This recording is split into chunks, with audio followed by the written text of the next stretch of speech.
All right. Welcome back to another episode of Dynasty Life Miami. This is your boy B, joined as always with my dog JP. How you doing, brother? What's up, brother? Another episode ready to go, ready to talk about week 2 of the preseason. Let's do this. Yep, man. We got a lot to talk about. Preseason's on us, man. We're 3 weeks away to the start of the season, so I'm super excited. As always, hit us up, follow us on @Dynasty Life MIA in Twitter. I think I said that right, dog? Yes, sir. You got it. And you can follow me at Salazar305 on Twitter as well.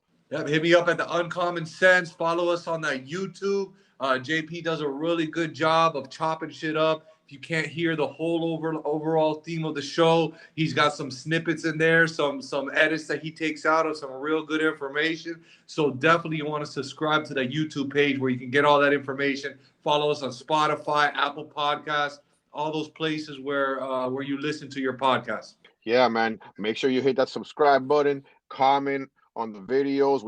I have different segments coming out on the daily, just in case you can't catch the full podcast, just so you can get acquainted with us and check us out. Leave some comments, some feedback. Let us know what you think, man. Yep. And so we're gonna jump right in. We got a whole bunch of games. We are recording this around 7 o'clock on Sunday. So there's gonna be a couple games that are gonna be left out. But if there's anything good in those games, we'll definitely rope those into the next show. But we're gonna jump right in. And the first game we're gonna talk about, Patriots versus Eagles. This was on Thursday. I'm gonna let it go to you first, bro, and let me know what you saw before I jump in. Well, I'm gonna start off with the Eagles. I was super upset that Hurts didn't play. I was super excited to watch him play to see what he did in that offense. Unfortunately, he was a late scratch in that game. He had some type of stomach illness. So I was just really upset. They didn't score any points. Devontae Smith, I expected a little bit better performance from him, but he did finish up strong with a nice little zigzag route. He did beat the corner. I did like that a lot. So, he started off a little slow, but they just basically got killed by the Patriots. Now, on to the Patriots. I'm going to go ahead and tell you, man, they look pretty set at quarterback. Cam's probably looked the best I've seen him in a while. And then I want to talk about Mack Jones, man. He was in that pocket, poised, getting clipped by defensive alignment. And I know it's the second and third teams, but he was so poised in there. He was in the pocket. He didn't panic at all. I just like what I saw from this kid as the future at the New England Patriots. I really do. Ramondre Stevenson ran over everybody again. Once again, this is the second and third team, guys, but he scored 2 touchdowns, averaged 4.4 yards a carry. He finished with 15 carries for 66 yards. I definitely keep an eye on him. J.J. Taylor doing his thing. Damian Harris, he looks like the clear-cut number 1 there, but you might want to keep an eye here because remember, these guys, I'm not really a fan of this backfield, but if you do have these guys, you might want to keep an eye on these games, man, because it's going to tell you a lot how they're going to use them, what packages they're going to use them in. You need to be on top of this. And for me, I think Jacoby Myers is the clear-cut number 1 wide receiver in this team. He has a connection with with Cam Newton. So I was scratching my head as to who was it going to be. And I think my sleeper here is going to be Gunner, man. Gunner Olszewski, or however you pronounce his name. I'm sorry if I mispronounced that. But yeah, he looks like a sleeper on this team as a wide receiver, man. They're both looking at him.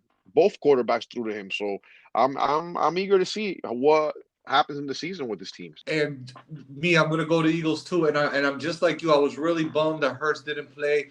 And I think it's been like that in preseason, right? A lot of people are not playing any of their starters, and what you'll see a game on one side, they're playing a bunch of their starters. On the other side, no starters are playing. And totally in some games, nobody's playing at all. So it's been a really to me, a weak preseason than we've seen in the past. That's definitely something that's kind of, taken away a little bit of the enjoyment of the game. It's hard to see how the teams are going to be looking in the real season when we can't see some of the starters playing. But what I do see is Hurts not playing showed clearly that Flacco is not the guy.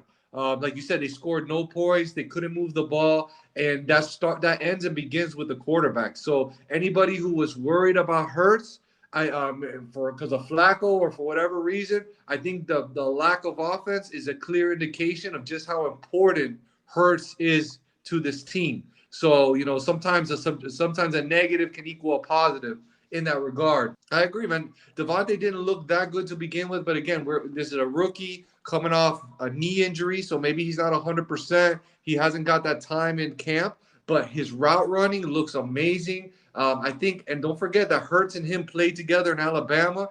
I think with Devontae's route running and him and Hurts knowing where he's going to be, they can be a dangerous weapon in this league. So I'm very excited to see that. I say, so it's hard to take a lot out of that game without Hurts.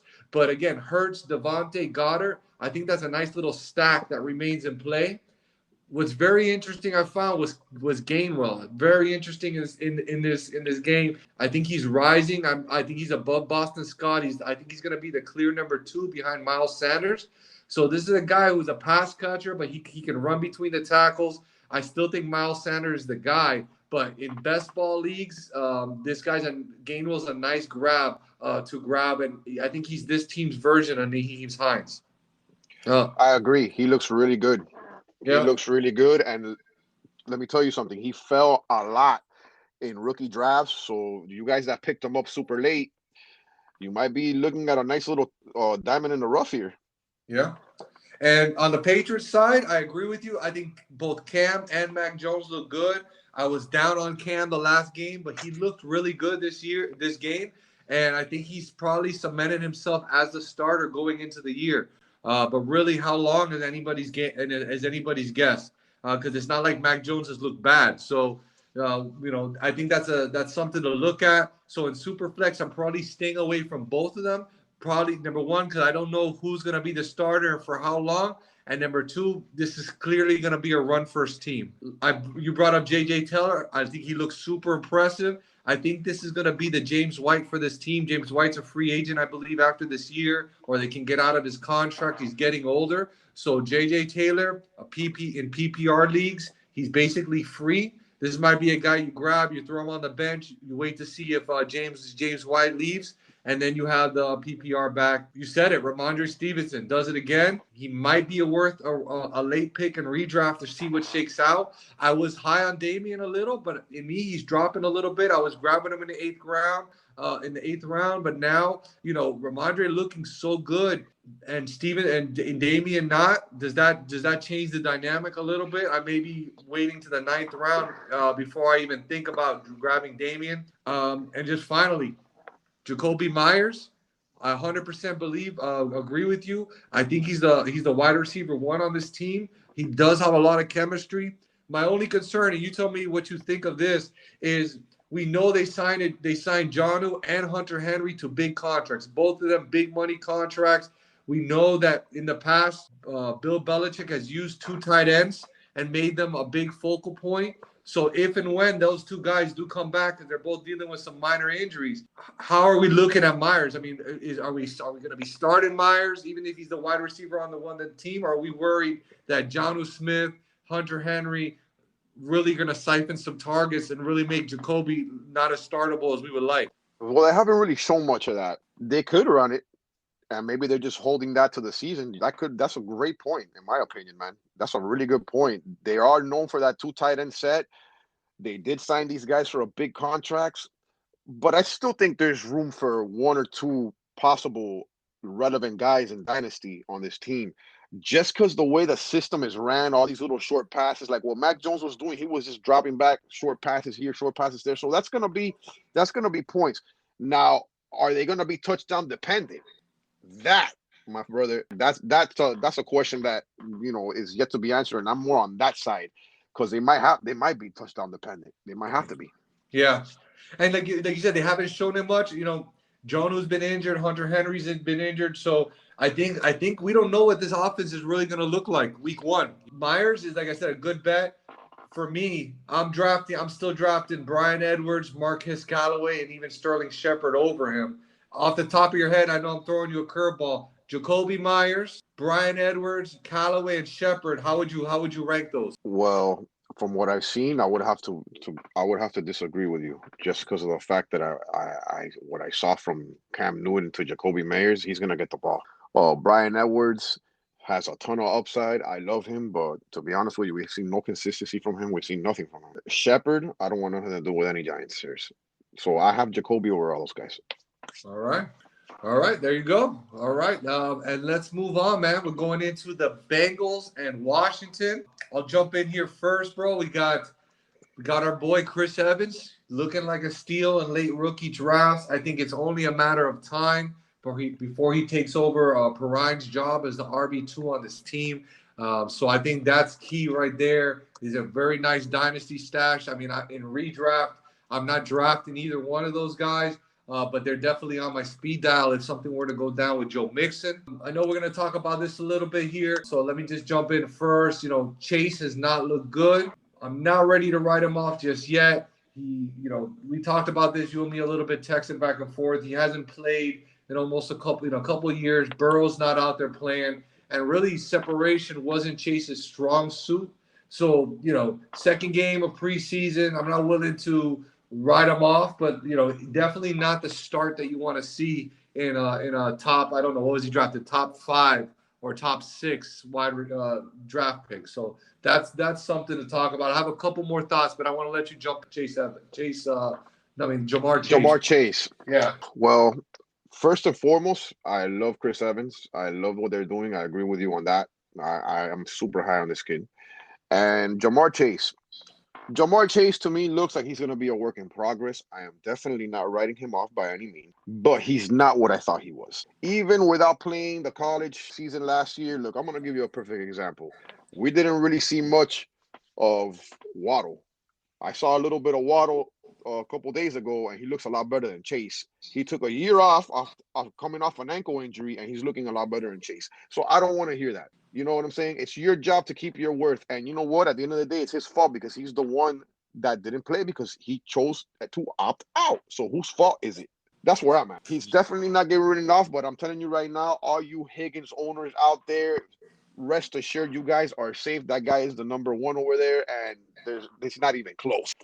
But to me, he's just a work in progress. Maybe in the third, fourth week of the season, working with the offense and practice and this and that, we can start seeing some flashes. But he's been having problems separating in practice with his own cornerbacks.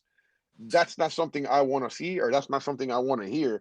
And to be honest with you, I've even heard that he's leaning on his ex-teammates for tutelage because he's having such a hard time getting, the playbook and doing what he's supposed to do. That's not what you want to hear from a first-round draft pick, the first receiver off the board. You don't write him off. But to me, he is a work in progress. And like I said, which makes my hot take even better now. Less spicy, but I think Terrace Marshall finishes with more numbers than him. Like it's just are they going to have better careers? Who's going to have the better career? It's too early to tell right now. Sure.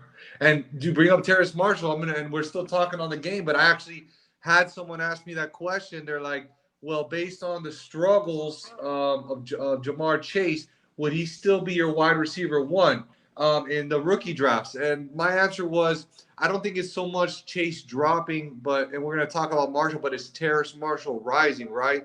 And I don't think that you could still say in today you would draft Terrace Marshall right away in a rookie draft, but I would be more willing to trade down if I was at the 103, 104, and Jamar Chase is staring me right in the face. In hindsight, trading back, letting someone else take Chase, getting something extra, and then drafting Terrace Marshall seems like the beautiful move. Oh, that's a good scenario. For me, this is something else that I really wanted to talk about is Chase's ADP. Jamar Chase's ADP is way too high. He's like right next to Higgins. Higgins has just got 1 year in the league, and he's proven. All I got to say is that that's too high. I would rather pick up Higgins in a heartbeat or do what you just stated, because his ADP is way too high and it needs to drop, especially after what I've seen from Terrace Marshall, Rondelle Moore, Josh Palmer. Like, these are guys that were drafted in the second round that look a lot better. Waddle was drafted after him, coming off a broken ankle injury, and he was getting end arounds, he was getting passes. So yeah, like, I don't see Jamar Chase as the number one receiver in this draft class right now. I know it's too early to tell, but Yeah, and I that's the think one that thing. I think it's his diva attitude from college that's catching up to him right now. That's as clear cut as I can get.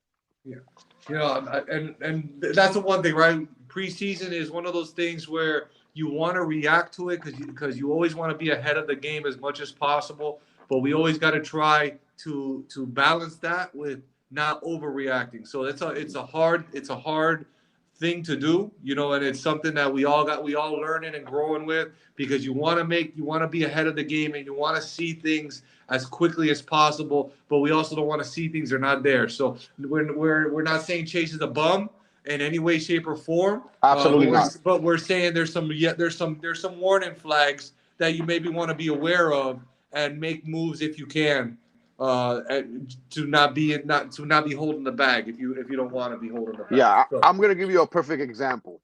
When the whole Chase thing came out, they were already talking about after Higgins had a phenomenal rookie year. Oh, who's gonna be the number one alpha over there? So it was already, when you yourself told me it was impossible to get Higgins last year at the end of the year and trade for him because nobody was giving him up.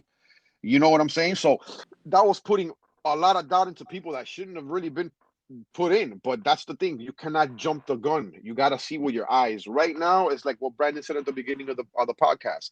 We're not really seeing too many starters. We're not. So this is even more of a reason not to jump the gun, not to overreact, but just look to see. Me personally, what I saw from Chase is not something I want to see from a first round, the first receiver picked up in the draft. That's something that I don't want to see. Is he a bum? Is he done? No, absolutely not. Can he come back from this? Absolutely. I just think that this is his time to shape up. If he shapes up, he can be the caliber player that we all think he is. But as of right now, he has a long way to go to even catch up to Higgins, in my opinion. yep. And so we've been talking about Chase. So one final thing. I think the key here is in Dynasty, he's probably a hold, or if you want to try to flip him for Higgins, like you said, if that's where you want to go, that's fine. But you don't want to sell cheap on Chase. But I think the key here is redraft, drop him. He was going too high on redraft for sure. This is where you kind of bring him down and you go lower and you pivot to a different wide receiver in that range, even like a Higgins or like a Brandon Ayuk, something like that. A round or two later, because Chase is going to may take a little while to marinate. And in redraft, it's not like Dynasty where you have years to think about it. It's 1 year, one run, that's it. Yep. I Yeah. agree with you 100%. So let's talk about Washington here.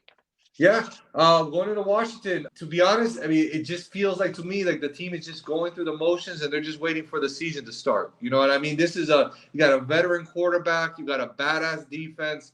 They're not playing a lot of their starters for a long time.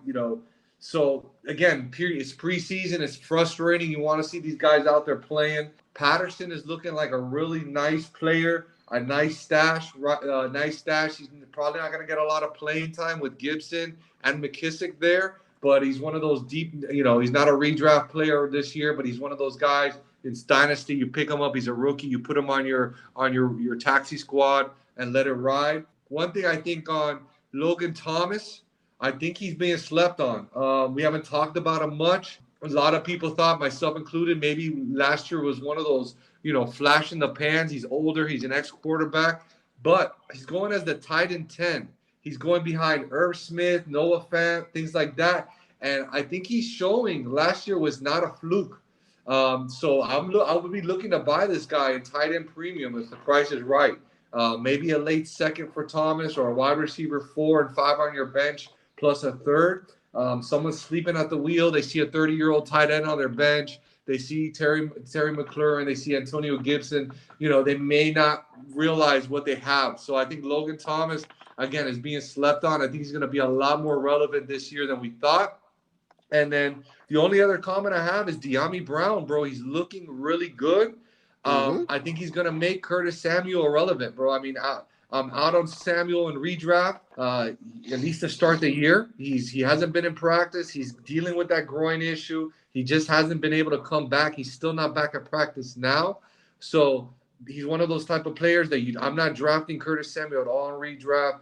But if you start seeing him coming back, making waves, maybe you grab him mid-season once things start to get assimilated. But as far as De'Ami Brown, he's a really nice prospect in Dynasty, and he could be the wide receiver 2 on this team by next year. Yeah, I can see that happening. He looks really impressive, especially where he was drafted at. He looks like a great draft pick right now, man, for them. Jared Patterson, what can I say, man? Man, I'm a little worried because he had 16 carries for 71 yards and a touchdown. And not only that, okay, he had catches. He had 3 catches for 25 yards, 8.3 average. So that's basically, man, I think this guy comes what McKissick is by next year. And be careful that if something happens to Antonio Gibson, this guy doesn't take his place and ball as well, because he has the tools. He's capable of doing both things, and he's looking very impressive. I can't agree, man. Antonio Gibson is not going to lose his job to Patterson. I'm not saying that he's going to lose his job. I'm saying if he gets injured, okay, he's very more than capable of handling the load, is what I'm saying. No, he's not taking over Antonio Gibson's job. No way, bro. I'm just saying if he gets injured, I think that he's going to take over. He's going to take over McKissick's job. I think so too. Definitely. Yeah, I think he's because he can do both things. So there's not going to be room for both of them. But as far as that goes, I agree with you. This team is going through the motions right now. I cannot wait to see them when the football season starts and they have their whole set of offense out there and their defense out there to see what they do. Like I told you, this is my sleeper team for the NFC East, and I can't wait to see them. Yeah, yes, sir, man. I mean, again, we're going to be saying that a lot in a lot of these games. It sucks that we have another week of preseason to deal with, because if they didn't play a lot of people in the week 2, week 3 is going to be even worse, more than likely. Yeah, because week 3, is always a dress rehearsal. If week 4 was a dress rehearsal, now that became week 3. So I'm with you 100% on that, my brother. Yeah. All right, so we're going into the next one, Chiefs and Cardinals. What you got, man? Well, let's start off with the Chiefs, man. I mean, Patty Mahomes threw a little pick there. I'm not worried about it. It's okay. I'm a little concerned here with how they're gonna handle the running back situation. I know Clyde Edwards-Helaire is your boy, but I just don't like the way he looks. He can't take a hit, bro. He takes a hit and he automatically goes down. Like he's you know what I'm saying? Unless he's super low to the ground, but I just see him keep getting hit and knocked down. Like he can't break tackles because he's so little. So I don't know what they're gonna do here. But I think somebody is going to eat into this guy's time. You're probably going to disagree with me on that, but from what I'm seeing, I don't think he has the size to take the pounding. And somebody eventually is going to work into his share of carries, and how long he's out there. Who it's going to be, I mean, I'm not going to say McKinnon, but McKinnon's looking really good. He's just injury prone as hell. But I think that they're going to go with a two-way approach just because Clyde Edwards-Helaire can't take the beating. He's a great receiver out of the back. He's small. He's elusive. But once he gets touched, he's going down. And I don't really like that for my main running back. But at the end of the day, I'm not the KC coach. And I'm expecting a big year from Mecole Hardman. Time and time again, Mahomes is looking for him. He's throwing the ball to him time and time again. I think he takes the number 2 role here by the horns. I think he's going to have the best year of his career. And with Tyreek Hill out there taking the double team, he's probably going to have an easy way to get those numbers that I'm telling you. I think he's going to be the number 2 there, and he's going to do good. Bearing any setback or injury, I think he's going to do great because I see Mahomes looking for him. What do you think? Yeah, I mean, for me, Hardman, I'm on the complete opposite, bro. I saw they were trying to make a thing out of him, man. I saw Pat Mahomes yelling at him because he ran the wrong route. I saw Hardman drop a couple passes. I really think the ball, it just goes through. This is one of those teams that it runs through Kelsey and it runs through Hill, and I can see why Hardman would. He's got the speed. They drafted him in the 2nd round. So but he was never a big target hog in Georgia. He never had any major seasons or games hardly in college. He hasn't had much done in the pros, he had a 500-yard season in 2019, another 500-yard season in 2020. I just don't see it for me. If I have Hardman on my team, there's people out there that like him. Like JP likes him. Like I really think he's one of those players that either you love him or you don't love him. So I mean, I'm over here. So let me ask you this: you're a Hardman guy. I'm not. Would you trade a second for Hardman? So if I'm Harden, I'm trying to trade him. Would you send me a second for Hardman? Is that a deal you would make? I would, just because Sammy Watkins isn't there anymore. See? So there you go. There you go, people. If you got Hardman and there's someone out there that likes him, they'll pay a second. And if you like Hardman and you think he's going to be a good player, you could probably get him for a second. So I think that's a deal. That's a deal that can be made, and that's what it's about, right? If you're on one side and you're on the other, that's a deal that both sides can be happy with. No, absolutely, I agree, man. I like McCoy. I mean, for me, it's this year or bust.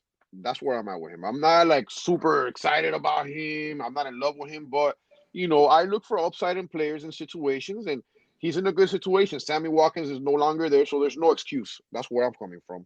Yep. Another player. Oh, go ahead. My bad. No, I was going to ask you one more thing because I've been trying to work on a deal on this. Let's say you got Darnell Mooney. Hardman plus what would get me Darnell Mooney from you? Oh, bro, that's a good one. I would have to think about that, but I would ask for a second and a third. Yeah, I probably wouldn't do that. I was thinking of Hardman in the third. See if I can get Mooney if someone likes him. But because I love Mooney, bro. But it all depends. You know how we everybody ranks their players differently. Everybody has different upside for players. So that's just the way you feel about a certain player. So that's why sometimes you gotta, at some point you gotta get away from the calculators. Once you know what you're doing, because you're gonna have your own standards for your own players. You're gonna watch your players, and you're gonna see, and you're gonna have your own value for your players, and that's what you're supposed to do in Dynasty once you take those training wheels off. Definitely, yeah. If all you're doing is using the calculator, you're basically letting somebody else tell you what to do on your teams. Yeah, always, right? how to run your team, basically. Yeah. All right. So what else did you see? Anything else on the Chiefs? We're going to the Cardinals. What's going on there? Oh man, let me tell you something. I don't know how you feel about this guy, my brother, but I think that's huge. This guy's gonna be a huge sleeper on this team, and it's the tight end Noah Gray. I think this guy, he might be Kelsey's replacement. I mean, Kelsey's 32. They're already sticking him in. They're throwing the ball to him. He had 3 receptions for 22 yards. Not much, but they're incorporating him. And these are the things that you have to look at. This is the diamond in the rough before it even becomes a diamond in the rough. These are the things that you have to be paying attention to, because Kelsey's 32. Don't get me wrong, that guy's great, but he's 32. You know what I'm saying? And in NFL football, that's old. Not taking away anything from him. I think he's gonna ball this year, but eventually he's gonna start depleting. So you got to start looking for the next guy. And this is an offense that's goes through the tight end, like Brandon just told you. It goes through Kelsey and Hill. Maybe he becomes Kelsey. Not as fast as Kelsey did, but maybe he starts getting some of that value. And that's a sleeper right there for me. No, I see. I agree, man. I think we talked about him in one of our rookie shows. Only thing is with tight ends, you have to be willing to wait, right? Like it's the long game. You got to put them on you got to have a taxi squad. You got to put them on the taxi squad, because we talk about Kelsey's older, but I mean, I have to at least think he's got 2 years, maybe 3 years left. So that's a while to wait, unless a major injury or something happens. But he's already showing out, and in 2-3 years, that's when a tight end really starts to mature. We've talked about it. They take a little longer to mature. They take a little longer to break out. So you're keeping those wheels burning. But again, we talked about it. I have him on a whole bunch of my taxi squads, and I'm going to leave him there unless something better comes along. But I'm going to leave him there, and if and when Kelsey's gone, I'm hoping that this guy's the next guy. Definitely. No, absolutely, man. I agree with you 100%. I love this guy. He may not turn out to be anything, but I like what I'm seeing from him. I definitely do, man. On to the Cardinals. Let's do this. Yep. So what you got for the Cardinals? Colt McCoy played most of the game. Rondelle Moore only had one carry for 9 yards. So once again, Rondelle Moore looking like he's going to be incorporated in this offense, catching the ball and also getting handoffs, end arounds, and who knows what else. The running back situation here, Benjamin, he had 318. He averaged 6 yards. So you were talking about this guy. Maybe he might be a sleeper here. You were talking about him the other day. He's young. He didn't get to play last year. So I don't know. I'll let you take it from here. As far as Eno's concerned, like you said, we talked about him a little. I don't think he's relevant for redraft. I don't think he's one of those players that you want to be wasting a draft pick on later rounds and holding on to him. But because he needs two injuries, right? He needs Chase to go down and he needs Connor to really go down to become relevant. Like that's just going to be the story.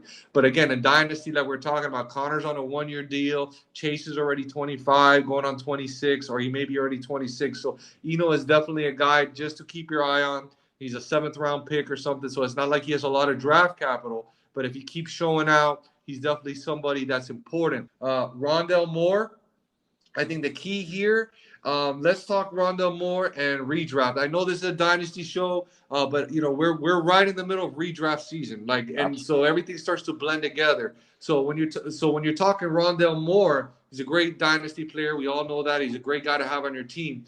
But I'm seeing him. I'm in a million redrafts, bro. I don't know how many you got into this year, but I'm in so many freaking redrafts, and so I've gotten to see this shit almost happen all the fucking time. I'm seeing players like T.Y. Hilton, uh, Curtis Samuel, Devontae Parker, even your boy Mecole Hardman, all going above Rondelle Moore, all of them. And to me, maybe some of those guys have a higher floor. Like maybe Parker is going to get you 600 yards, 700 yards, but Moore has a ceiling, right? Because if Moore hits and he's giving you 50, 60 receiving yards out of 4 catches, and he's getting 2, 3 runs and throwing in another 20, 30 yards, that's already right there about 8, 9 fantasy points, and you throw in a touchdown here and there, he's giving you double-digit fantasy points, bro. So he has a ceiling that none of those players, Hilton, Parker, Hardman in my mind, Bateman with his injury, Curtis Samuel, who we talked about, none of those in my mind have the ceiling of Rondelle Moore. So when I see all these players going above him, I'm just automatically clicking Rondelle Moore every single time.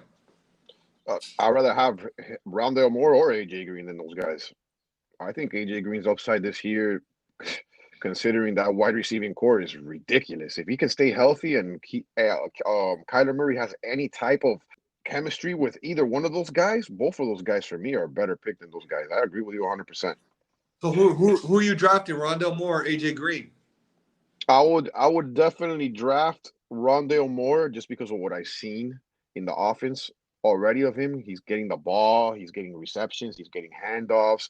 But don't sleep on AJ Green, man.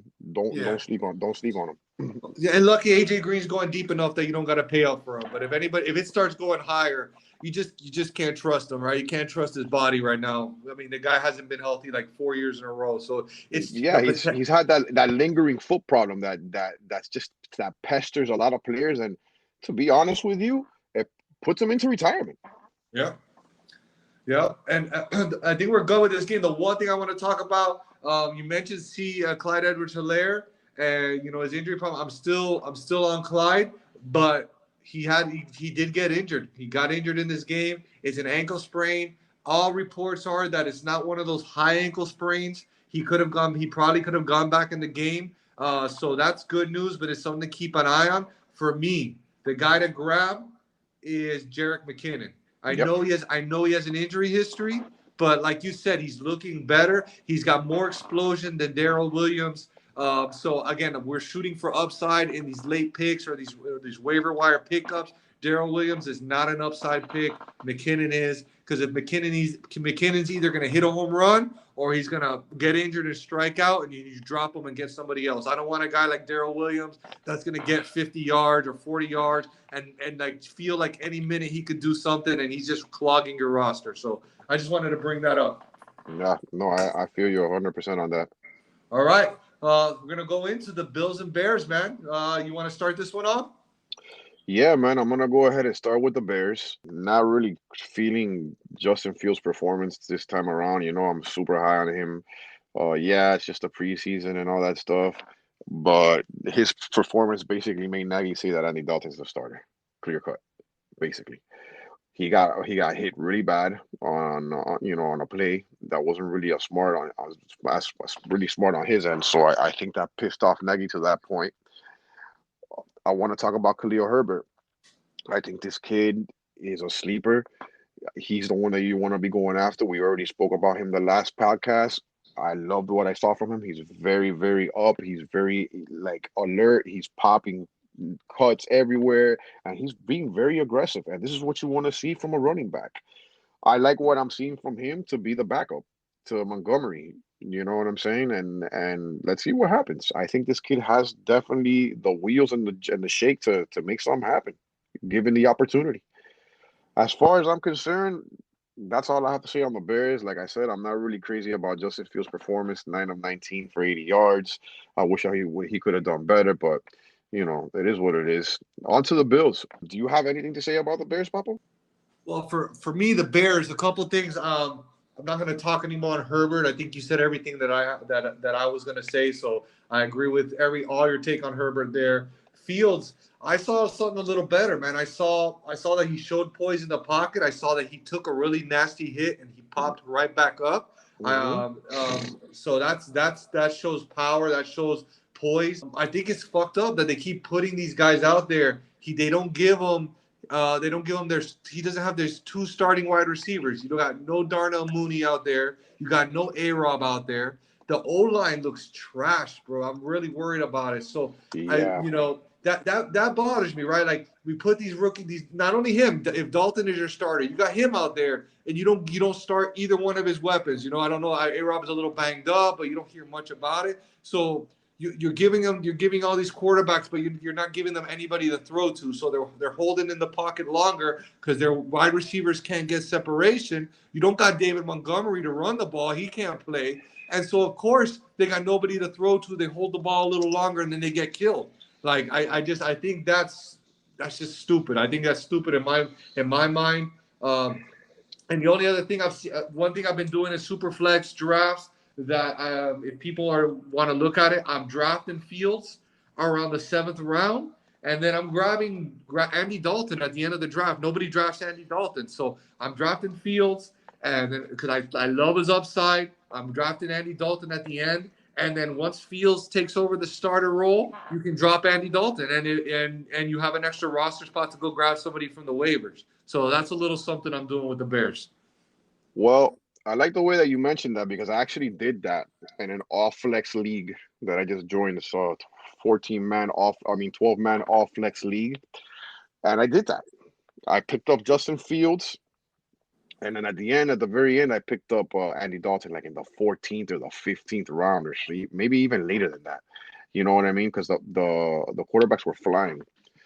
But yeah, I did that, so I can't even disagree with you there, brother. I did that myself. As far as Buffalo goes, it's who knows what the hell's gonna go down with the running game. Who they're gonna use? Zach Moss, Devin Singletary. It's a toss up. It's one of those backfields I'm trying to stay away from. I'm sure you've already said this a plethora of times, Brandon, that you don't really like that backfield, and them using both of these guys all over the place makes me not want to be anywhere near this backfield.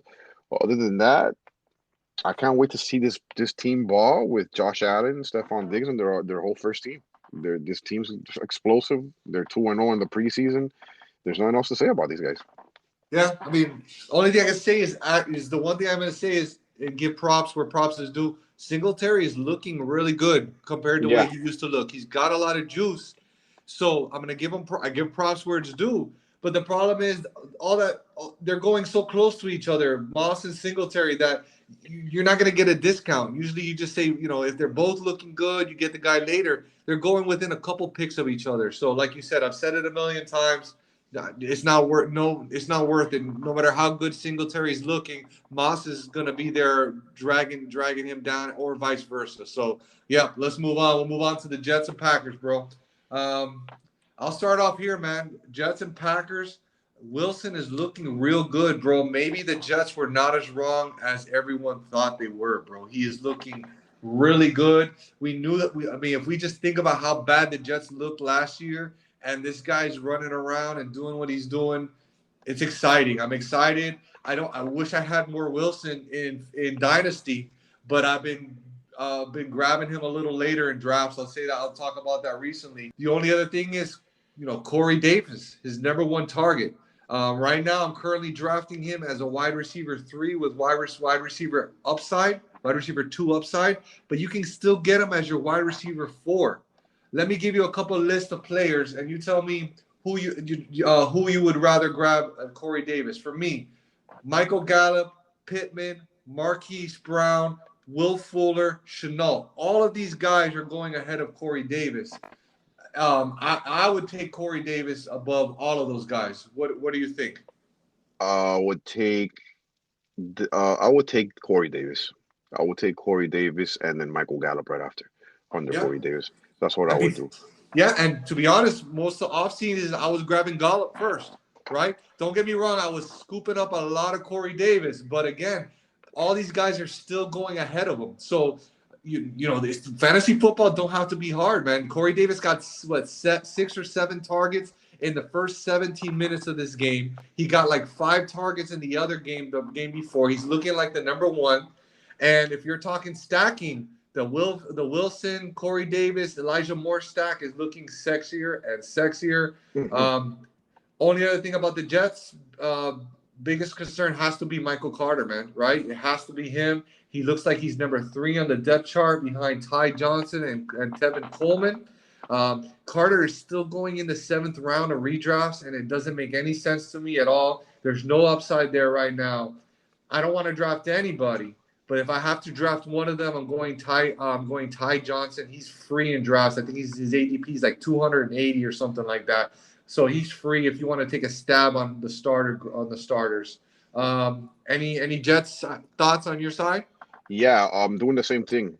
Everywhere I've practically picked up Michael Carter. I'm picking up Ty Johnson in the free agent market. I've been a lot of leagues on Sleeper where people are just dropping Ty Johnson, and I'm just picking him right up, which is awesome because this guy, he proved himself last year. There's nothing else to say about this. Michael Carter's a rookie. He has to beat him out, and I don't think he's doing that. Corey Davis, he's in for a breakout year. I see it happening. But let's talk about Zach Wilson, man. Everybody was down on this guy all year round before the draft, saying that he was the least talented one, that he was probably going to be the least one to be making it in the NFL, and he looks really good. 9 of 11, 128 yards, 2 touchdowns. Yes, I repeat, 9 of 11, 128 yards, 2 touchdowns. Okay? He's looking a lot better than a lot of other quarterbacks right now, let me tell you. And that's all I'm going to say about that. And I agree with you. Michael Carter's a stash, taxi squad. Uh, from what I'm seeing, he was entirely picked up too high. I picked him up high, so I'm to blame. This happens, I picked him up, and I'm not kicking myself in the butt for it because it's way too early to tell, and it's Dynasty. But I think he was ranked way too high, and I think with what you're seeing right now with Ty Johnson and Tevin Coleman and him, it reflects that. Yeah, I mean that just goes to show how weak this rookie class was with running backs. That we were just hungry for running backs. So that's just kind of what happens on the Packers side. Not much to talk about on my end. No starters played again. What is that? Amari Rogers looking like a nice little dynasty stash. One note that I would note of coming out of camp, MVS, man. Marquez Valdez Scantling, bro. He has flashed before. He's had some big games, but he's had some drops. Every report out of camp is that it looks like he's gotten his hands on point. He's catching everything. So we know Aaron Rodgers is going to come out angry. We know that he's going to throw the ball a lot. So if this guy becomes his number 2, he could be a nice steal at the end of drafts. Especially in best ball, he's especially appealing there. But if he can stabilize, he can be a nice little wide receiver 5 on your team. That you got some injuries, you got some bye weeks that you got to fill. He's a guy that you could throw in there and try to catch some lightning in a bottle. Yeah, I don't have too much to say about the Green Bay Packers either. I like to see AJ Dillon catching the ball. He had 4 carries for 28 yards, average 7 yards a carry. I want to talk about this kid Patrick Taylor Jr. though. 8 carries, 48 yards, 6 yards a carry. Might want to keep an eye on this guy. Kylan Hill. I mean, I think that just the fact that they went and got Cobb back for him to work out of the slot, I think if MVS does what he's supposed to do this year, I think that's the missing link, man. I think they're gonna be able to go all the way this year, man. It just those drops, he's got to fix them, man, because they come at critical times, man. Yeah, no, definitely. But like I said, out of camp, everything is crazy news. So maybe that, like you said, all it needs is one thing to click, and all of a sudden people blow up. So let's see what happens there. Yeah, absolutely. I'm down to go to the next game. Yeah, well, this is your game, man. I'm gonna let you go, Falcons and Dolphins, dog. Tell me what you see. Oh, I'm gonna start with my boys. To be honest with you, Tua looked really good, man. He was getting rid of the ball so fast. It was ridiculous. I love our backup, Jacoby Brissett. If anything happens to Tua, that guy knows that offense up and down. He was 8 for 8 for 99 yards and a touchdown. Yeah, he's playing against second and third teams, but that's good to see. Well, let's talk about my boy here, Myles Gaskin. Looked like an all-purpose monster, running the ball, doing it all. I'm super excited about this. I told you, I think what Brian Flores did is more of a smokescreen, even though I can't see him using three backs. But I think Myles Gaskin is the guy here. There's nothing else to say about this. Matt Collins trying to make a case to make the team. For me, Parker's not a choice in redraft or in any form. I've had it with him and his injuries. He lost about 5 championships for me last year, and not like actually Super Bowls, but I was in the playoffs and he went out in the first quarter, and I lost about half the leagues that I made the playoffs in because he went out in the first quarter, and I'm just tired of that, bro. I don't really like making decisions based off stuff like that because that's being impulsive, but time and time again, he's disappointed me, so I'm trying to stay the hell away from him in all way, shape, or form, and I'm trying to get rid of him. I'm trying to trade him for whatever I can get. First, second, third, players that I at least to me that I see upside in, I'm trying to get rid of him before he becomes nothing and doesn't do anything at all. Jalen Wado, you know me, I've been super pissed off about the Dolphins picking this guy. I didn't like the pick, but let me tell you, I like what I saw from him. He had 3 receptions for 21 yards, and he had an end around. He's a little brittle. I didn't like the fact that he got injured off a play, but I mean, he looks better than Jamar Chase at this point. And I've only seen him one game, but I've seen the same exact thing from Jamar Chase, and he took a year off due to injury, as Jamar Chase took a year off because he opted out. And he looks fine. He looks up to speed. He looks up to.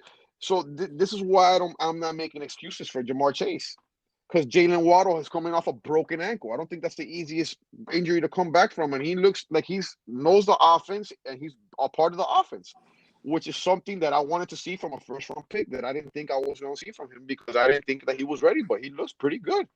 And I'm not gonna front. I've been super, super, super hard on this kid, but he looked good. As long as he can stay on the field, he may be what the Dolphins drafted. Let's see, man. He may prove me the hell wrong, like I said I wanted him to.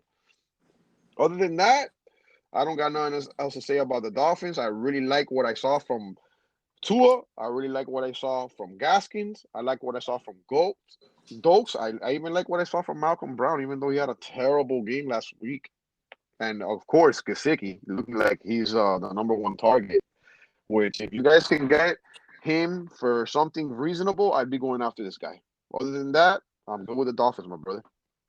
Yeah, I'm gonna start off with the Gaskin, bro. I'm gonna agree with you. He looked really good. He looked like the lead dog. But then you look, and so did Brown. Brown looked really good too, right? And Ahmed had some really nice catches too. So overall, I think we're still looking at a committee. But I think this is one where like you said, Gaskin's gonna be the lead back. I'm comfortable with him being as my RB3. But really nothing more than that. You can't settle on. You can't feel comfortable with Gaskin as your running back 2 on your team, in my opinion, because there's too many unknowns there. What I am doing is I'm grabbing Ahmed late in a few drafts here and there to see what happens, because that guy can catch, man. He can catch, and so we know he's going to get those third down balls. I think Tua did look really good too. But just like the running backs, right? Gaskin looked really good. Tua looked really good. But so did the other running backs, and so did the other QBs. What you read me some numbers, right? Jacoby had a touchdown. I think the other quarterback had a touchdown. I just don't want to get too high, because I think this may be more telling about just how bad the Falcons D is, as opposed to how good the Dolphins' offense is. So I just want to, I love the Dolphins. I'm probably not as much as you. They've broke my heart way too many times. Too many fucking Fiedler games ruin my life. But I worry if this is more one of those, the Falcons' defense sucked, then the Dolphins' offense was good. So let's see what happens for Waddle. Yeah, he had some catches here, right, man? But for me, right, for a speed guy, I want to see those big plays, right? I want to see the 50-yard catch and run down the field. I want to see him get loose in the secondary. And, it's great to see the end around. You want to see those jet sweeps or whatever with a guy with speed. But I want to see this is preseason playing against a shitty defense. I want to see like that statement play or that statement game from Waddle, which I haven't seen yet, which bothers me. And like you said, with Gasecki, looking real good. Like he's in a contract year, bro. He's going as like the tight end 10 between the tight end 12 and redrafts. He's going. I like him more than Fant. I like him more than Irv Smith. I like him more than Dallas Goedert. All the guys who are going over him, which I think is a mistake. But yeah, what are your thoughts there? No, I agree with you. Yeah. Yeah, you may be right, man. That's bro, Atlanta looks really bad this year, bro. Yeah. I'm not even gonna lie. Obviously, Javian Hawkins had a better game, which is good to see. But I don't know where this team is going, man. And the only relevant person that I see on this team is Ridley. I think Ridley is probably one of the best, if not the best route runner in the game right now. He looks really good. He made our best DB look like crap in the practice scrimmage that we had against them in those joint practices that we had. He looked Byron Jones looked really bad, and his footwork is disgusting.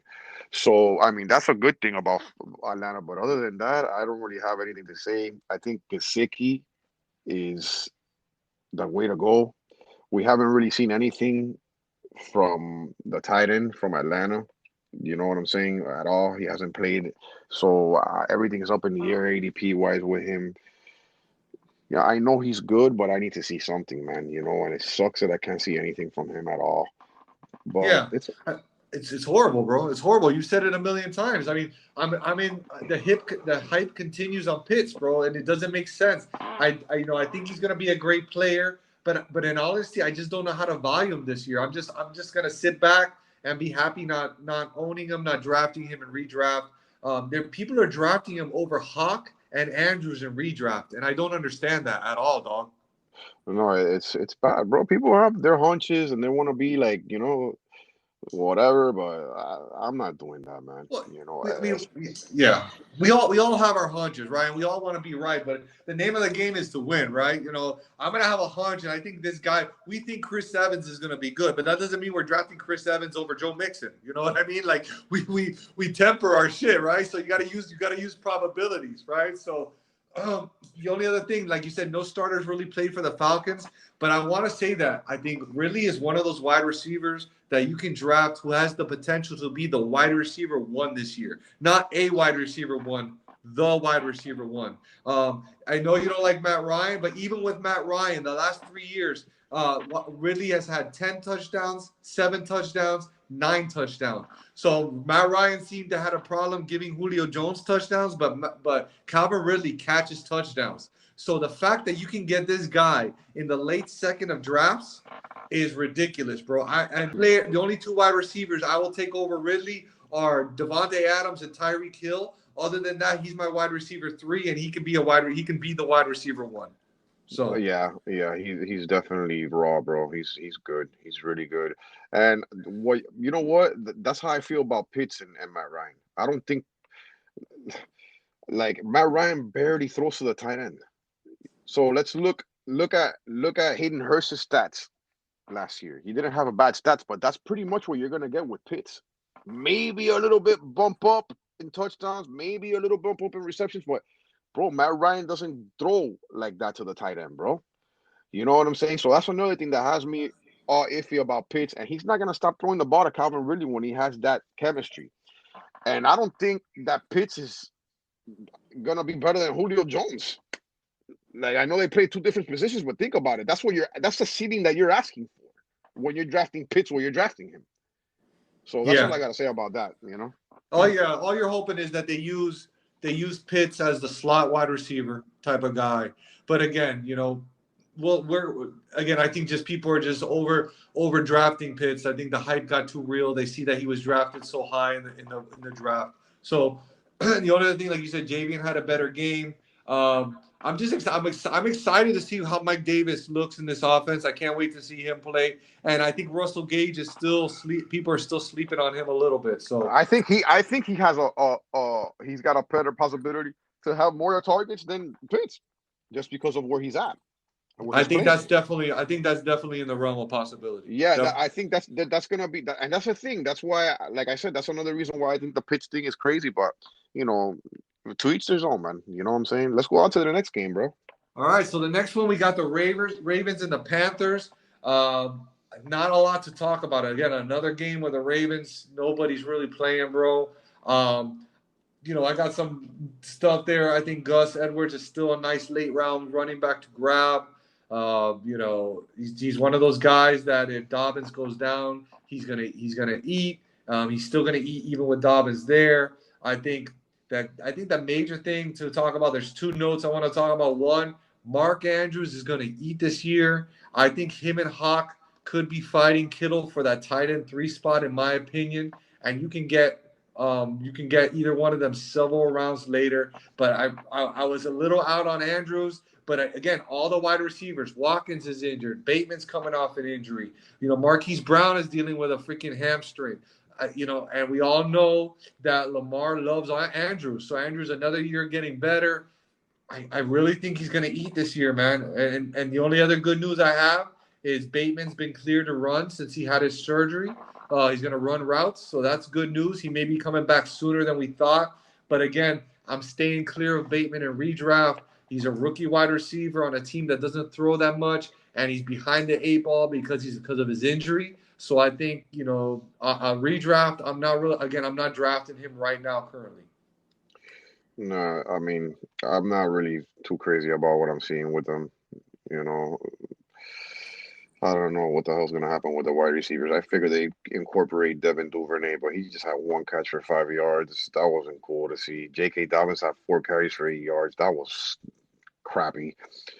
And then you got Gus Edwards that have 4 carries for 28 yards. So I'm gonna have to concur with you on that, brother. He's looking like a solid piece for a team. And if anything happens to Dobbins, that guy's gonna eat, Tuck. So other than that, I can go to the Panthers now, man. I mean, they really haven't been starting anybody, the Ravens wise, so I'm good on them. I wanted to see a little bit more from Sam Darnold on that end, but what do you got to say about the Carolina? The only thing I can say about Carolina, man, is two things, bro. Number one, I can't wait to see CMC play this year, bro. I'm super excited. I think we all have just really forgotten how special this guy is. And I have him on some teams, but not a lot. And I know this is dangerous to say when you don't have CMC on your team, but I just want to see this guy play again another full season and just see what kind of damage he can do to the NFL. I'm super excited to see him play, bro. What are you pumped as me to see this guy back out there again, dog? Yeah, I'm pumped to see him remind everybody how fucking nasty he is. the great white hope, bro. The great white hope for all the No, but white what boys I'm out really there that want to play running back, and everybody tells him you got to be Mike Allstott. No, he's like, no, I'm CMC, bro. yeah, but what I'm really excited about is we spoke about him earlier is Terrace Marshall, dude. 3 receptions, 50 yards again, making it happen. Robbie Anderson's days are numbered there. I see him having a great rookie season, and I see him having even a better sophomore season. And bro, to be honest with you, I want to talk about this once again, man. Chuba Hubbard, looking like he can do it all, man. Anything happens to CMC, I think if you have CMC, you need to get Hubbard. Please go get that guy. He's not gonna cost you anything. You can probably trade him for another rookie that other owner might be interested in. So, and Tommy Tremble, 2 catches, 18 yards. So, could he be the next viable tight end for the Carolina Panthers? I'm not saying that he's going to be Olsen, but hey, he can get you some points. As far as I'm concerned, I'm done with this game, my brother. Yeah, man. Only thing is, I agree. Terrace Marshall, bro, another big play. He plays big. I think we talked about this in the rookie shows before. We said, could this guy end up being the number one and DJ Moore the number two on this team in a year or two? And we thought it was a hot take. It may not be that much of a hot take anymore, bro. Yeah, especially if DJ Moore keeps doing what he's doing. I mean, getting his 1,000 yard seasons is cool, but if you can't score touchdowns and you can't create separation to be, who you need to be, because I think DJ Moore's ceiling is a lot better, a lot higher than what he's doing, what he's performing, and to be honest with you, the way Terrace Marshall's playing, they're lining him up all over the field, and that's the thing with DJ Moore. The thing with DJ Moore is that they were saying that they had him switched up with Robbie Anderson, and then they had to switch him up with Robbie Anderson because that's his position and that's what he plays on the field. Not so much with Terrace Marshall. You can put him anywhere. He performs. He produces. I'm with you on that. I'm calling that. I say Terrace Marshall becomes the number one in due time. Yep. All right, man. So we're moving on to the next one. Lions and Steelers, man. What did you see there? They're not playing anybody at all. Still nothing from the wide receivers. Cephas had 2 catches for 15 yards. Amon St. Brown's had two receptions for 12 yards, but they're not playing with Goff out there. So once again, we're back to the same shit. We're not seeing anything. So guys, do not jump the gun based on what you're seeing because they're withholding everything from us right now. So you cannot jump the gun, including people. What I said about Chase. Chase is he's not playing with Burrow. So we haven't seen. We're just seeing him play with a second string quarterback. I'm a type of guy that I watch films and I know players, and when I see players do certain things, I know where to value these players. I just didn't see the want from Chase, and what I saw from Chase is definitely fixable. So it's not, but like I said, do not take anything that you see here to the heart. We're not seeing enough to say, hey, this guy sucks. This guy's gonna be a bum. It's preseason. It's just a little taste, and this year they're just not giving us enough to really go and base any theories off, really. Yeah, like you said, the Lions, nobody played, bro. And so there's not much to talk about. The only other thing I could say is Goff. I think, again, maybe I said it the last episode. I can't remember. He's a great late round sleeper in super flex leagues, bro. Nobody wants this guy. Nobody wants him, but he's a guaranteed starter that you can grab as your number two, maybe your number three. And what that allows you to do, again, in super flex leagues, what that allows you to do is while everybody's grabbing quarterbacks early, you get to get the value that falls to you. You get to get those running backs, those wide receivers that are falling to you because everybody's quarterback crazy. And then you come down in the later rounds and you get a guy like Goff who's still going to probably average about 20 points a game. And you get to slide him into your super flex role, and you outsmarted everybody. And also, it's an easy stack. Hawk and Goff is an easy stack as well. So again, you got to be thinking chess, not checkers. Oh, you got to understand. I'm going to repeat myself. Goff made 2 tight ends relevant in LA, okay? In Everett and in Higbee. There's only one in Detroit. And he loves that's his safety blanket. Plus, like you That's all I'm. said, there's no wide receivers, bro. Yeah, bro. So Who they?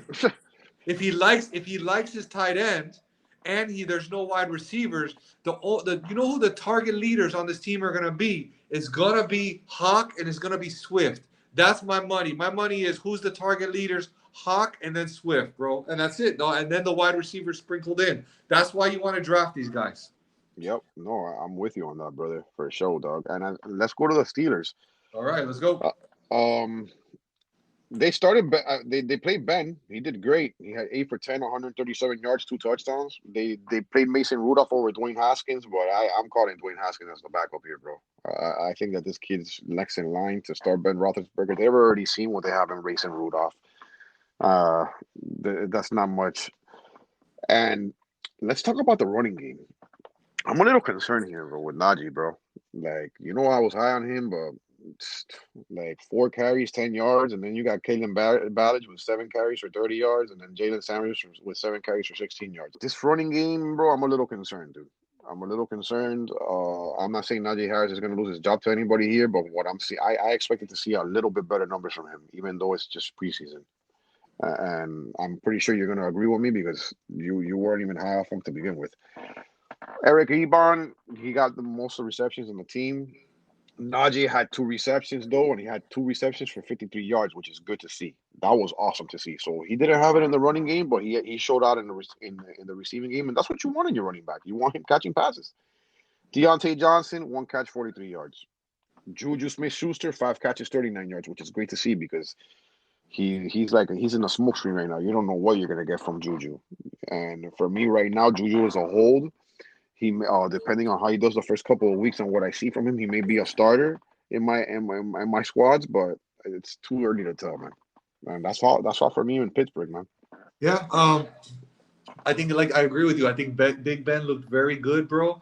And again, he's one of those players, dog. In redraft Superflex, you can get him so much later, bro. So he's one of those guys you load up on other wide receivers. Okay, so I mean, I'll walk away from a draft happy grabbing all these running backs, wide receivers early, and then walking away with a Goff Wentz, Big Ben stack of my quarterbacks, and I'm happy. Um, Again, that's a really nice stack that you can get. You can get a Deontay, Claypool, Juju type of stack with Big Ben. I said it last week. Deontay is the wide receiver on this team, wide receiver one on this team, and he can be a wide receiver one this year in PPR. You brought it up, Harris. He showed off his catching chop. He's going to need that to stay relevant and to be a high end RB2 conversation in redraft this year. I don't think he can be an RB1 this year. And if he's going to be in a high end RB2, it's going to be because he needs to be catching the ball because that O line is not doing him any favors. And let's talk about the guy who caught Big Ben's 2 touchdowns, bro. The rookie tight end, Freiermuth. He's proving to be a red zone weapon. Ebron already had a big game. So, I mean, look what we're saying. We got Ebron catching a bunch of balls. You got those 3 badass wide receivers. You got the rookie tight end. Bro, are we sleeping on the Steelers? This offense seems to have a lot of weapons, bro. They may be a big force in the AFC that we have not been talking about enough, man. We haven't been talking about them because all it takes is one hit on Ben Roethlisberger, bro. That's why we haven't been talking about them. That's all that needs to happen for the Pittsburgh Steelers to fucking take a shit. Yeah, but you can say that about any QB on any team, bro. If Brady goes down, yeah, if but Brady the thing goes is down, that they're done. Everybody's done. He's not that he's a fucking statue, bro. That guy, you can tell that he's stiff out there, bro. Yeah, you're right. That can happen with any other team, but the probability of him coming back from an injury is a lot less than all those other quarterbacks you're talking about. You know what I mean? Last year it was his elbow, and that was just throwing. Like you know what I'm saying? Like he's brittle, dude.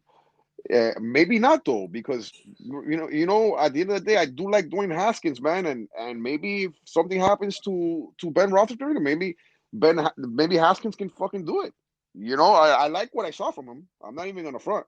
Yeah, I just say if we're drafting Deontay high, we like Claypool, we think Juju's a hold, right? Then there's only one guy throwing him the ball. It's Big Ben. I think that we're just too low on Big Ben if we're so high on all the weapons. I've been thinking that out loud to myself more and more. So I've been moving Big Ben up because we can't be high on all the wide receivers and not be high on the quarterback. It just didn't make sense to me. No, for sure. They're gonna need him to be fantasy relevant, so we gotta do that. You're absolutely right. All right, so let's move. We're gonna move on, bro. We got the Titans and the Bucks. Again, dog, nobody playing very much with the Titans. I think Julio's going to have a big year. He's one of my favorite wide receivers to target. If you can get Julio in the 4th round, dog. So you can start running back, and end up with a beautiful running back room and have Julio as my wide receiver 1. And I'm feeling super happy, bro. Super happy. I think Tannehill is the most underrated player in the league, in my opinion. And I think he's poised to have his biggest season yet. Just so you know, since Ryan Tannehill did you know that since Ryan Tannehill took over playing for the Tennessee Titans, his last 15 games, 12-3, 3,900 yards, 35 touchdowns, 7 interceptions, 5 rushing touchdowns. Pat Mahomes, same time, 12-3, 3,800 yards, 30 touchdowns, 6 interceptions. He's had very similar numbers to Pat Mahomes. We all know Ryan Tannehill is not Pat Mahomes, but I think he's super disrespected. I'm drafting him everywhere I can. And just recently, in a league I was in, a dynasty league, a super flex, I traded Russell Wilson for Ryan Tannehill and Robert Woods. And I was super happy with that. I can't recommend that type of move enough. Everybody thinks Russell Wilson is so good. Ryan Tannehill is not the best. It is such an easy play to do. And the Tannehill, Julio, AJ Brown stack is super easy to do too. I mean, he has the setup. He has two tremendous wide receivers. He has a beast of a running back, which gives him the play action, and he's got really good stats, man. That's really good. I did not know that. So thank you for giving me that. That's awesome. And I was already high on Tannehill. Being a Dolphin fan and being upset that he was here, but obviously you can tell that it wasn't him, it was the Dolphins. As far as I'm concerned, I don't really got anything to say about this game. Being no starters played, there's nothing to really talk about. You know what I'm saying? Like on both ends, the only thing I can say on the Tampa Bay side is good to see OJ Howard catching the ball, but they didn't even play. They're playing Keyshawn Vaughn, and they're playing. I mean, Kyle Trask he was 13 of 26 for 131 and two interceptions, so that's not good. Other than that, on the Titans side of the ball, Barkley did great, 12 of 16, 115 yards, two touchdowns. He's the clear cut number two there.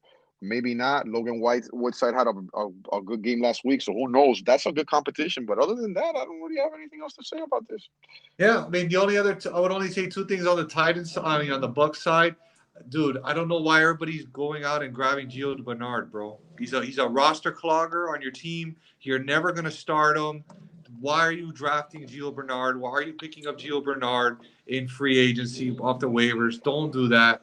And the other thing is Tyler Johnson on the Bucks, man. I really like him as a wide receiver. And what do we said, bro? We said Antonio Brown's getting old, and he might not even be here next year. Godwin could leave in free agency, so that's gonna leave Mike Evans and nobody, bro. And Tyler Johnson is a really good player. So go out, send a third round pick for him. Maybe trade a player like Christian Kirk in a pick and see if you can sneak Tyler Johnson off somebody's team before they realize next year that he could be the number two wide receiver on that team. Yeah, yeah, I agree. You know, the future of that team, you never know what happens. That could be a super gem for you. Yeah. All right, so let's go on, man, to the Texans and Cowboys, bro. What you got? Well, the Texans look like it's looking like I don't know what the hell's gonna happen with the running back situation. They gave the ball to Mark Ingram. He had 7 carries for 24 yards and a touchdown. They started Mills. He looked better than last week, so that's a plus for them. Cole T, 2 receptions, 29 yards. I'm telling you, that's a sleeper of this team. He had a pretty good back end of the season. You might want to be looking at him. He's probably available in free agency.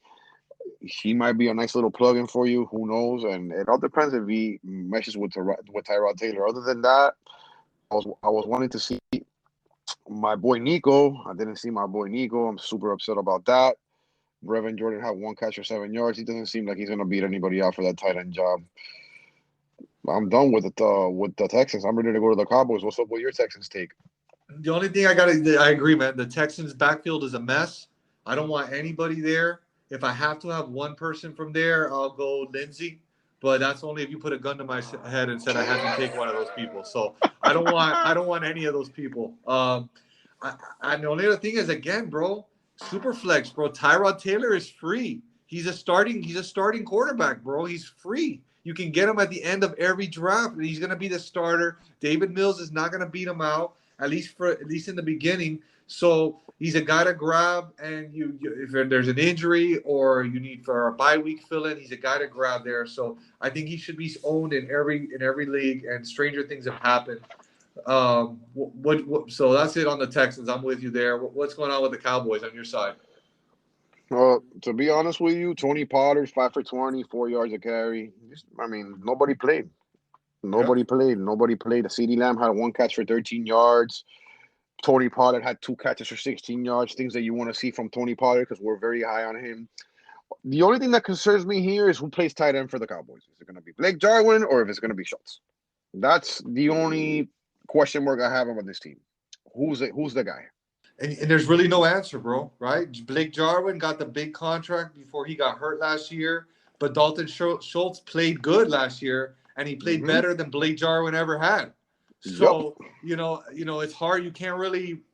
It's hard to decide who's it going to be, and I think there's enough tight end options out there that you don't really have to make that call, bro, and just let someone else draft them, drop them, and if someone starts to blow up, you spend a little fat on Yeah. and get them on your team. To be honest with you. Absolutely. I'm with you on that one, bro.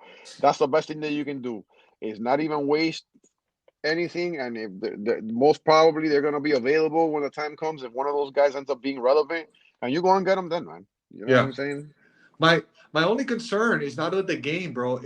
I'm concerned with Dak's shoulder, bro. The Yeah. MRI, they had an MRI and they said it came out, it was healing, but there's reports that he might not be right all season. Okay, he's dealing with the ankle. He's coming back from that ankle. His shoulder's now hurting. It's concerning. It's concerning because he's probably gonna play through it, and it's not serious. But there's also them saying that he might not be right all season, man. And without Dak, and they don't even have Andy Dalton as a backup anymore. They got Ben DiNucci and some other mofos throwing the fucking ball there. It worries me. It worries me about everybody on that team. And I'm downgrading all the wide receivers just a little bit. And if you ask me what that means, it means I'm drafting Terry McLaurin, Keenan Allen, and I'm drafting A.J. Brown, and I'm drafting all those guys over C.D. Lamb and Amari when maybe a little while ago I may have been willing to bump CD or Amari above those guys. So it's not much of a difference, but I want to take a little bit of risk off my plate, and I'd rather have a safe option like Keenan, Terry McLaurin, and an A.J. Brown over those two guys right now in redrafts. I'm with you, bro. CD takes a drop. Gallup takes a drop. I wasn't bumping up Amari Cooper at all. Period. That guy has problems against certain quarterbacks, and with that guy's size, he shouldn't be having any problems with any cornerbacks in the league.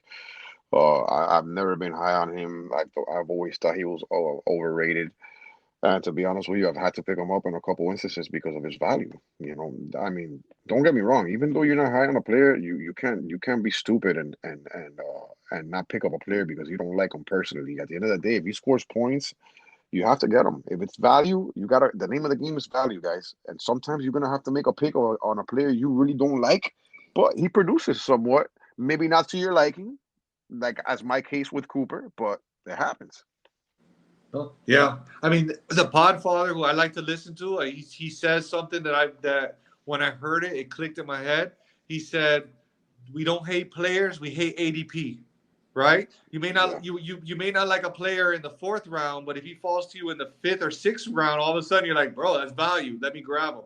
So that's key. Don't hate the player. I mean, don't hate the player. Hate where he's being drafted in. So if he falls, that's value. You grab it. Yeah, shout out to the Podfather. He's raw as hell. I love his show. He's great, man. Yeah. All right, bro. So we're moving on. We're almost done. Couple games left. We got the Colts and the Vikings, bro. For me, the biggest news in this is that Carson Wentz, Quentin Nelson, they're coming back to practice next week. They look like they might be on track to play week one. That's great news for the offense. Nothing else major, man. Hines is a nice grab in PPR leagues and best ball leagues, late in drafts as a just in case. This guy Mike Strachan, he's getting a lot of buzz, and is a night in a night. To me, he's more of a deep roster dynasty stash than a redraft. Don't draft this guy in redraft. I got nothing else to say on the Colts, and to be honest, I have nothing to say on the Vikings. No starters really played, so I got nothing else on anybody there right now. No, I'm with you, my brother. I'm me in this game. As far as I'm concerned, Jacob Eason's the backup quarterback for the Colts. That's what I'm seeing. I agree. Neiman Hines is a great pickup, and we still don't know who's going to be the number one in the Colts because we haven't seen Wentz. So there's no sense in talking about that. As far as the Vikings is concerned, I'm a little concerned with not concerned, but I want to know who's going to be the wide receiver three. Is it going to be BB? Is it going to be Emar Smith? Um, I mean, he didn't have a catch. The rookie didn't have a catch. I'm looking for this guy because I think he's a sleeper, but he didn't have a catch. And Emar Smith, man, I want you to break out, so I'm gonna be looking out for you. And I'm done with that as far as Yeah. that game goes, my brother. All right, bro. So Three more to go. Tell us about the Raiders and the Rams, bro. What did you see there? Nate Peterman, he's the Raiders' backup. I mean, nobody played. I'm not seeing anything here in the box score that's remotely exciting whatsoever on the Raiders side. I want to see them ball. I want to see if Ruggs actually does something this year, and I want to see that offense rolling. And like I said, my boy Brian Edwards, I want to definitely see him doing his thing. And then we got the Rams. Obviously, we have a little bit of a competition for the backup running back role here. Jake Funk had 7 carries for 56 yards. That's not a bad thing. Xavier Jones went for 7 for 29. So actually, Jake Funk had a little bit of a better showing, but he probably played against less of competition, so we can't really jump the gun. And as far as everything else here, I mean, nobody played on the wide receiving side. I can't even talk about any of these guys because they're all like third and fourth string players. Xavier Jones had a catch for 10 yards. Bryson Hopkins had 2 catches for 31 yards. Other than that, we have this guy called J.J. Koski, 8 receptions, 61 yards, 7.5 average per catch. And he's Like I probably said, gonna be selling you insurance next in about 3 weeks, bro. So basically, I that's mean, probably what's gonna happen. I wanna try to find something exciting to say about these people, but Yeah, bro. like, where do I start? But All yeah, right, I mean, yeah, like you said, man, nobody played, bro. Nobody played. What? Let's talk some good news though, right? Waller is back at practice, right? He had missed like 8 or 9 practices. He's back at practices. He's looking good. The ankle's looking fine. The Bryan Edwards hype is getting bigger and bigger, dude. But he's not. He hasn't played in preseason either, so it's not like he's playing and not getting targets, right? He's just not playing at all. So to way I look at it, like they really must be high on him and believe in him because they think that he doesn't even need preseason play, right? Like he's ready to go off the bat. So he wow. better. I'm hoping he hits big, man, because there's going to be a lot of disappointed people if he doesn't. I think Carr he's a better quarterback than people give him credit for, bro. And he's another late QB super flex grab. Um, and we're looking at the Rams, bro. We're getting into draft season. Cup and Woods are going back to back. You can't go wrong with either one. So I'm leaving my drafts with at least one of them on my team.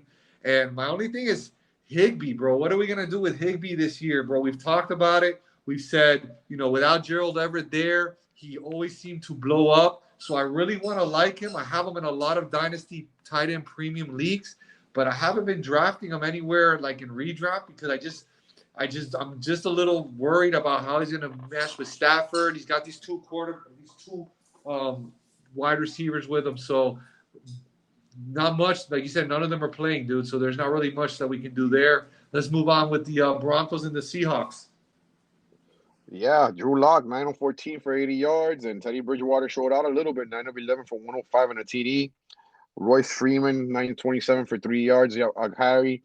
Javonte had 7 carries for 20 yards. Would have liked to see a little bit better than that, but he had a much better showing last week. Royce Freeman, 5 receptions out of the backfield for 44 yards. That's good to see. Jerry Jeudy had 2 catches for 40 yards. That's good to see. More than 10 yards a catch, 15 yards a catch. That's awesome. KJ Hamler only had a catch for 2 yards. And this is the inconsistency that I have with Hamler, man. His hamstring injuries and this inconsistency is what's killing me with this guy. When you start him, it's either a hit or it's a dud. So you keep your eye on this guy, At the end of the day, that's all I have to say about the Broncos.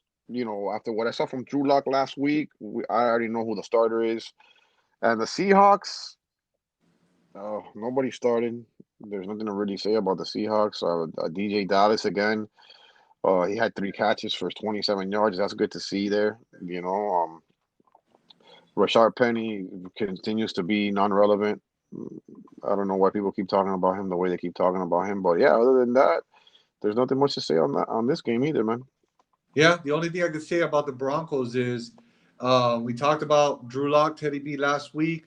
It looks like Teddy B had the better week this week, and there's reports coming out of camp that now they're leaning towards Teddy B being the starter. So I'm really worried because it seems a little wishy-washy. What my thought is, they name one of these guys a starter, then he has a bad game.